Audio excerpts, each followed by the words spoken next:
Sa pagmulat ng ating mga mata, nakikita ang mga pag-aapi at pag-aabuso ng mga nasa katungkulan. Nakikita ang pagmamahal at paghihirap para sa ating pinakamamahal na inang bayan.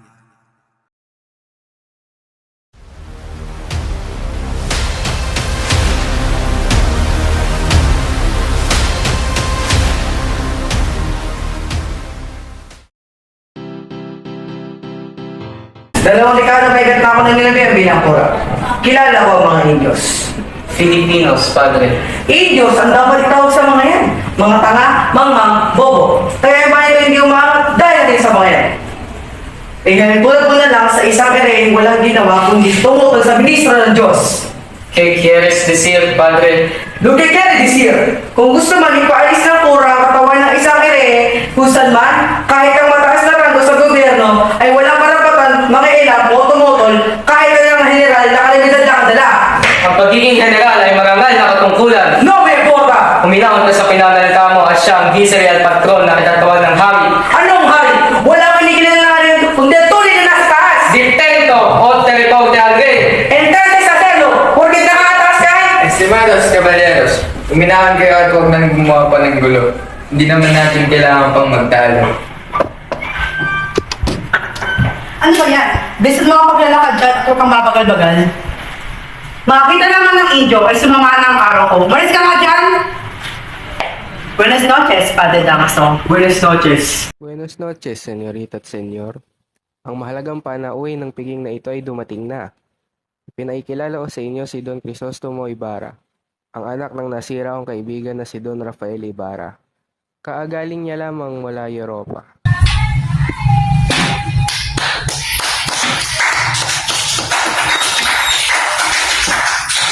Buenas noches sa inyo lahat. Ako nga pala si Juan Crisostomo Magsaling Ibarra. Padre Damaso, ang kura ng aking bayan. At isa sa matalik na kaibigan ng aking ama. Ano ho, Padre? Pasensya, ako ay nagkamali. Buong akala ko ay kayo, si Padre Damaso. Hindi ka nagkamali sa iyong sinabi. Ngunit gusto ko ipagbigay alam sa iyo na kailanman ay hindi ko naging kaibigan niya kamo. Maligayang pagbabalik, Don Crisostomo. Eres hijo de Don Rafael Ibarra. Sí, señor. Muy guapo. Es muy educado. Muchas gracias, señor. Ang hapunan ay nakahanda na. Kumain muna tayo at ipagpatuloy pag-uusap. Hindi ko matagal na itong hindi natitikman, kaya ipinaluto ko talaga itong para sa iyo. Babaeng Indio, dalhin mo yan rito. Pronto! Alam niyo ba, sa lahat ng masarap na po tayo dito sa Las Pilipinas, tinola ang aking paborito. Bakit mo naman na kayo tanggap? Di ba yung may kura? Ilang taon ka naman nag-aaral sa Europa, iyo. Himigit kumulang 7 taon po. 7 taon, siguro ay nalimot mo na ang bayan. Sa totoo po niyan, baka ang bayan na lumimot sa akin. Kikere di iyo. Matagal na po kasi akong hindi nakakatanggap ng mga balita mula rito sa bayan na ito. SOS Horrible. Hindi mo ba naisipang magpadala ng telegrama? Nasa liman niyo po ako ng mga panahong iyon.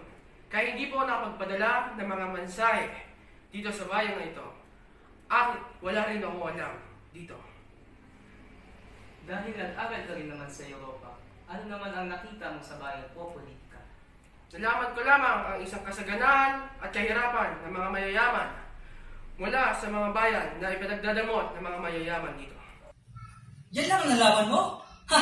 Pues, nagsayang ka lang ng perang ginasta mo. Kahit sinong mangmang, alam yan.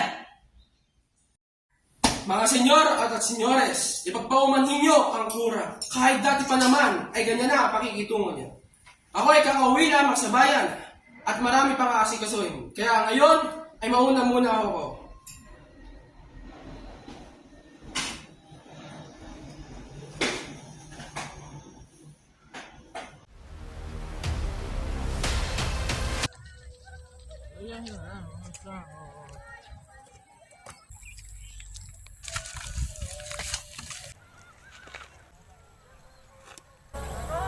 Maghinay-hinay ka at mag-ingat sapagkat hindi mo kilala ang mga tao.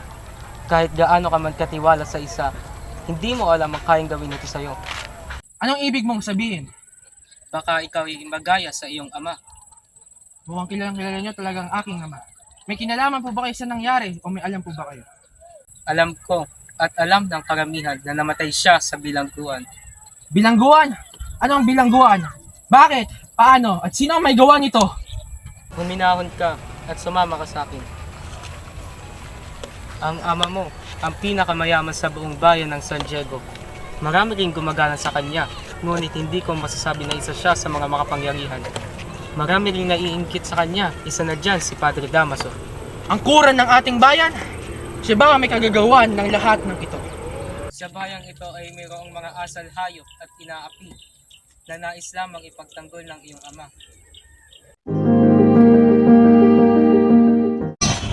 Akala mo siguro ay si Crisostomo sa island ng Hindi po pa at hindi naman siya masisisi.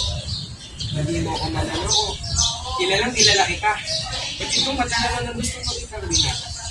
Ay nako, primo. Huwag mo na pagsuyin yung si Clarita at mga naglanaw. Siguro ay tama ang doktor. Marahil ay magbasa lang muna kayo. Ikaw makalamat na sa inyo. Oo, mas nakakabuti talaga yung para kay Clarita. Huwag ka mag-alala dahil babatayin kayo ng mabuti. Itiwala naman ako sa iyo. Saan niyo ba gusto magbasa? Sa Malabon o sa San Diego? Sa tingin ko ay mas mainam kung sa Santiago na nakapitino. Sapagkat nalalapit naman ang ilas at pista doon. Alam ko maaalin siya at Clarita ko. O sige, kayong bahala. Pumunta na ay mamaya sa Beaterio. Kunin at ayusin na namin yung mga gamit. Oh, dyan na pala ang pinata. Oo nga. Crisostomo, halika rito.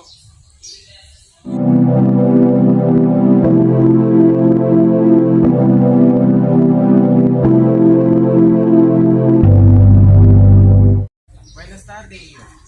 Kamusta naman? Mabuti naman ho. Alam ko na po pala nangyari sa aking ama. Paano at kanino mo ito nalaman? Hindi na ho importante kung paano o kung kanino ko man ito nalaman. Basta't mahalaga. Nalaman ko na kalapastangan na ginawa sa aking ama. Kaya't pala masama ang pakikitungo sa akin ni Padre Damaso. Kaya't siya pala nagdiin at nag-akusa sa aking ama na alam ko naman na hindi niya ito magagawa. Iyo. Kung naman ka ito, masalita ng ganyan dito. Baka makarating ka sa mga prayer. Tomani po at ako ay nadala lamang ng aking emosyon. Hindi ko na talaga matanggap na nagawa iyon ng Praile. Naiintindihan ko. Ngunit tayo pinasa po sa iyo. Huwag mo nang magsasabi ng masama ukol kay Padre Damaso ay Maria. Alam mo naman na mahal na mahal niya ang kanyang ninong. Ayaw ko lamang na siya ay madamay at magulor pa. Sana ay naiintindihan mo ako sinasabi. Oh, ba't ka nandito at nagtatago? Nandun si Crisostomo. Nahihiya lang naman po ako, Tia. Halika na at naghihintay na siya doon.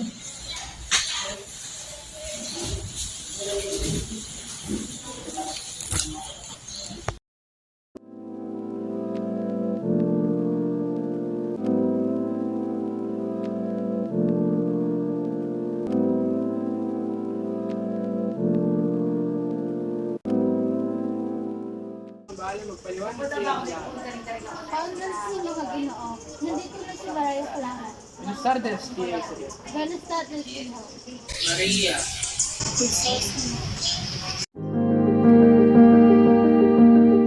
Maria, bakit kayo tahimik mo? Sa 7 taon kong pagawala, hindi mo lang ba ako tatanungin kung ano nangyari sa akin doon? Alam ko naman madami ka rin isang nakita. Kaya daming babae na marikit na rin na nakilala at makasagay. Sa pakikipag-usap mo ba sa kanya? Kailan man na hindi mo narinig? Sa lahat ng maririkit na aking nakasalamuha, sa tingin mo ba ay malilimot ko ang namumukod tangi mong kagandahan na nangingibabaw sa lahat ng kababaihan? Pati na rin ang awit mong tila himig anghel at ang alaala mong dala ko sa bawat lugar na aking napupuntahan. Ayan ang aking naging aliw sa tuwing ako'y nag-iisa. Baka ikaw pasinta ang lumimot sa akin. Ikaw palagi lang yung isip.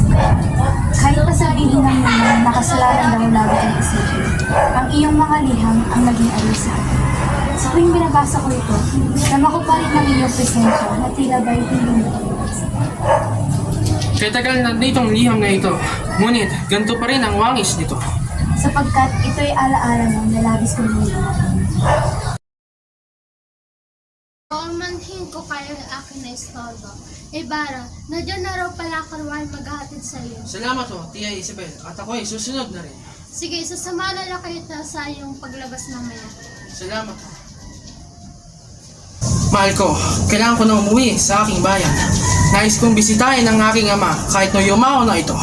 Sapagkat ang huli namin pakikita ay buhay pa ito. Paumanhin kung saglitan lamang tayong nagkausap. At ipapangako ko na magkikita muli tayo. Alam ko namang wala na akong magagawa. Magiging ka sa iyong pagkakas. Salamat.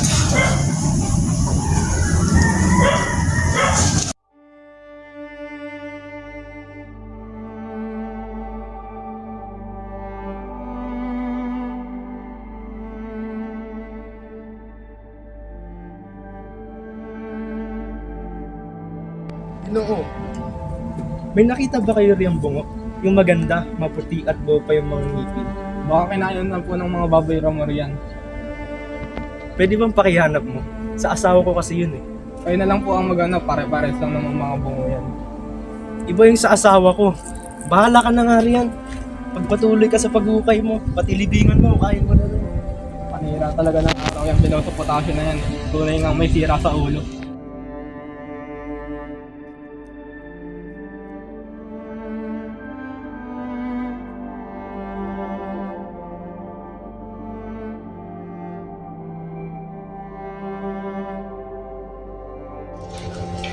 Ginoo, saan po banda rito yung puntod na may malaking krus? May bulaklak ba? Oo, yun nga. Matagal ko nang sinunog yung cross na yun eh. Sinunog? Bakit mo sinunog? Pinangutos sa akin ng kura.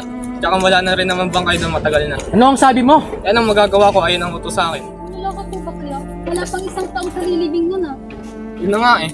Inutos sa akin ng kura na ilipat yan sa libingan ng incheck at malakas rin yung ulan yan kaya tinapon ko na lang sa ilog. Saan ka habag-habag na alipin? Anong ginawa mo sa ama ko? Anong ginawa mo sa ama ko?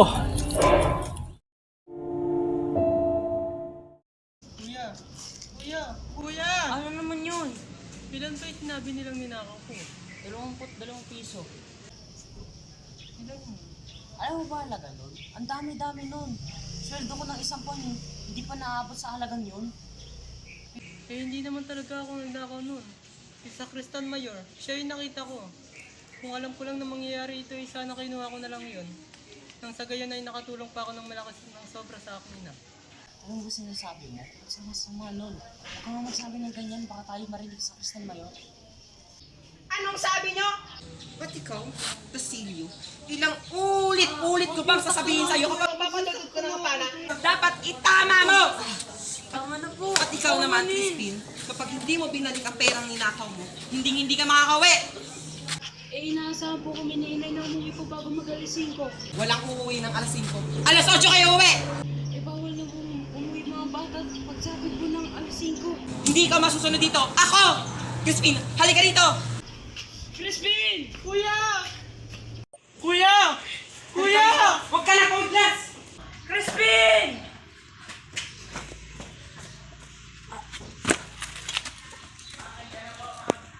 Tanging gusto ko lamang ay magkaroon ng isang buhay na mapayapa at masaya kasama ang aking mga anak. Ngunit ang aking mga anak ay kanilang pinarusahan, sinaktan at inakusahan sa isang gawain hindi naman nila ginawa. Nasaan na kayo mga anak ko? Sana makauwi sila ng ligtas.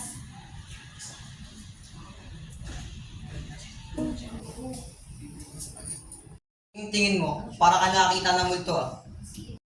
Wala naman. Magandang gabi sa'yo. Ano ito mga nasa mesa? Bigyan niyo naman ba ng tasyo? Mukhang masarap ah.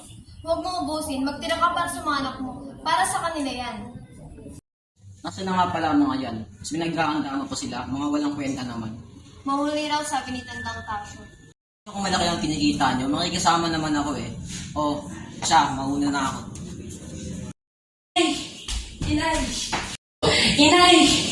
Inay! Anong nangyari? Bakit ka may sugat? Huwag po kayong matakot, inay. Ano bang nangyari? Ayaw po kami pauwi sa Sacristan Mayor. Tumakas na po ako dahil mag-aalisin ko na. Nahuli po akong Guardia Civil. Tumakbo po ako palayo. Naiwan ko si Crispin.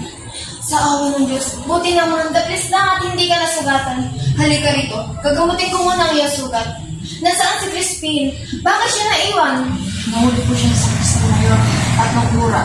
Padre, sabi po, inaakusa po siya ng magnanakaw. Si Crispin, nagnakaw? Ang totoo po niya sa Mayor ang magnanakaw. Bakit sila ganoon? Dahil tayo maralita, basta-basta na lang silang nagbibintang. Hayaan na lang po natin sila. Sige, kumain ka na. Ikaw na po muna, Inay. Siguro kung masarap lamang ang ating ulam ay kakain ka. Dumating kasi ang iyong itay at inubos ang lahat ng inihanda ko sa inyo. Itay, napadaan po si Itay. Pati niya po Itay sinaktan. Hindi niya ako sinaktan. Ang sabi pa nga niya, kapag mayas ang ating itay, sasama na ulit siya sa atin.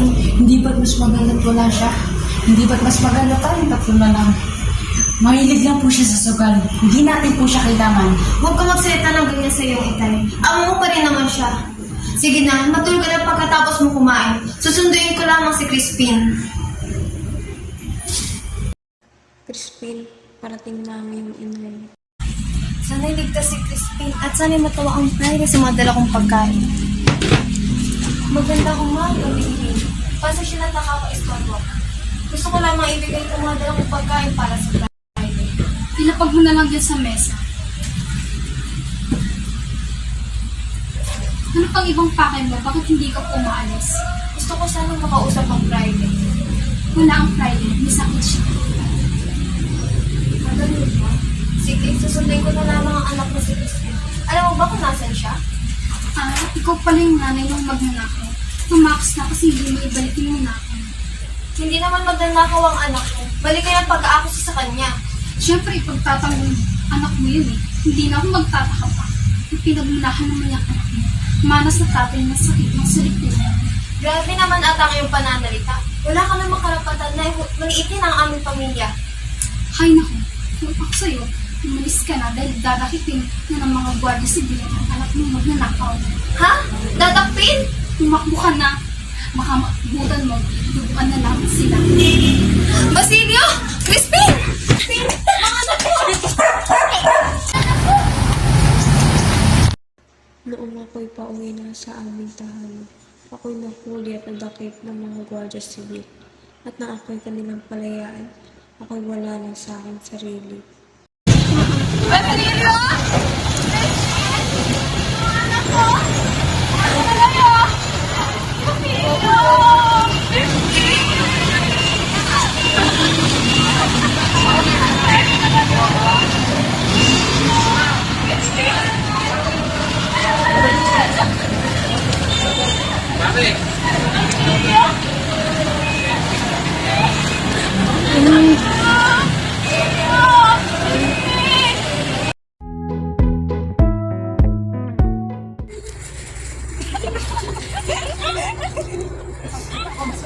Ay, mga Pilipino, noong kapanahonan ko ay di ganyan magsatuwanan ang mga kababaihan. Ay, naka mga kabataan mo naman. Pasensya na po, Tia Isa. Na! Uy, wag muna kayong magtawanan. Tignan niyo muna yung Magandang araw mga Pilipino. Ayaw, una! Yan ang isama si Maria dyan at baka may magselos. Tama na nga muna yan. Tara't magsakain muna tayo. Ilabas niyo na ang mga pagkain at gutom na ako.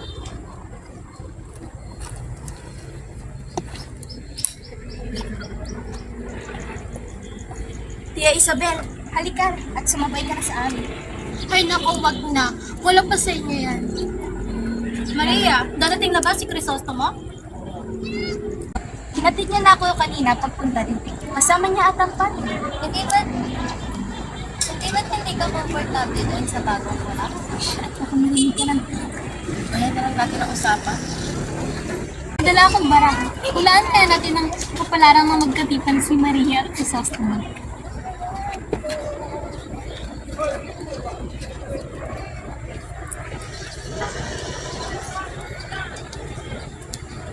Bakit ganyan ang iyong miss? Ano ba ang iyong nakita? Pasensya na pero kamatayan ang lumabas. Masamang pangitain yan. Ano ang ibig sabihin yan? Hindi ko rin alam. Pero sana, Samang pangitain yan. Ano ang ibig sabihin yan? hindi ko rin alam. Pero sana ito'y hindi totoo. Hindi talaga totoo yan. Itigil na natin. Dapat pumunta doon sa maririkit ng pwede-bini at makisalo. Ituloy muna natin ang pagkain habang wala pa silang resource. Bakit naman hindi? Uyang siya, baka madal. Hoy, ano yan? Sumalo kayo, bubantayin ko na lang. Uy, si Crisostomo, nandiyan ang kasama ang kura.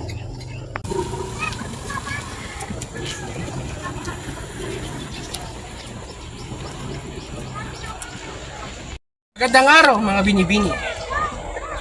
Magandang araw mga binibini. Maaari ba kami makisalo sa inyo? Opo naman ho. Papa, andito ka rin pala. Akala ko hindi ka makakapunta. Siyempre naman, anak ko.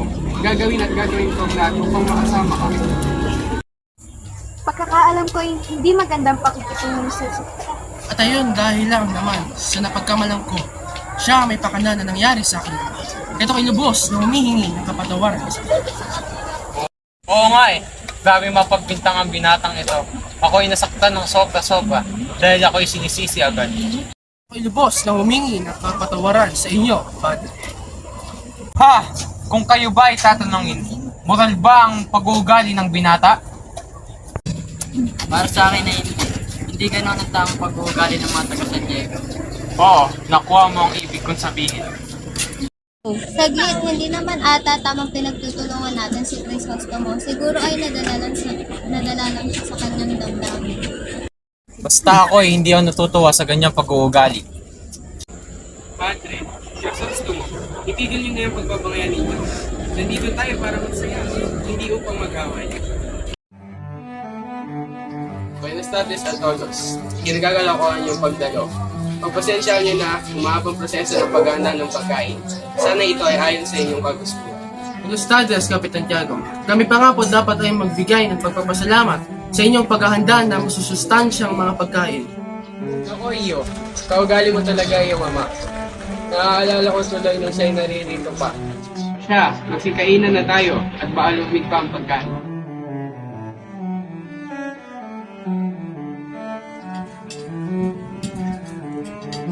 Buenas tardes sa inyong lahat. Buenas tardes. Pumating ko na sa toblukan niya sa Rizal, Kapitan Tiago. May liham nga palang dumating mula sa Kapitan General. Salamat, Gino.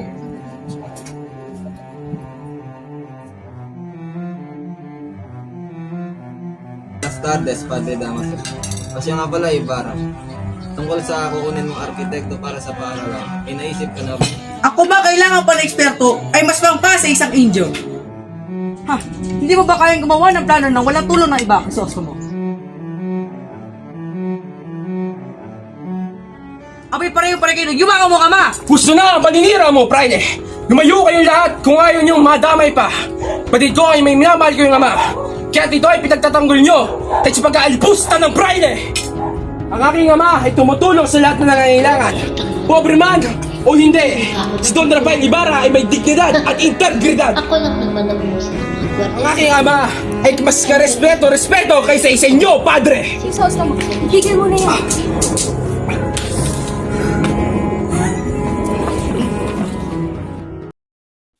Nakakairitang mga Indio. Hindi niyo ba ako nakikilala? Ha! Ako lang naman ang musa ng mga Gwardiya Sibil at ng Alperesa. Ako, si Doña Consolacion. Ano ba? Sa lagay mo niyan, sa tingin mo, may tutulong sa'yo maghanap ng anak mo, ha? Ha? Ha? Ay, tumigil ka! Ang ingay mo!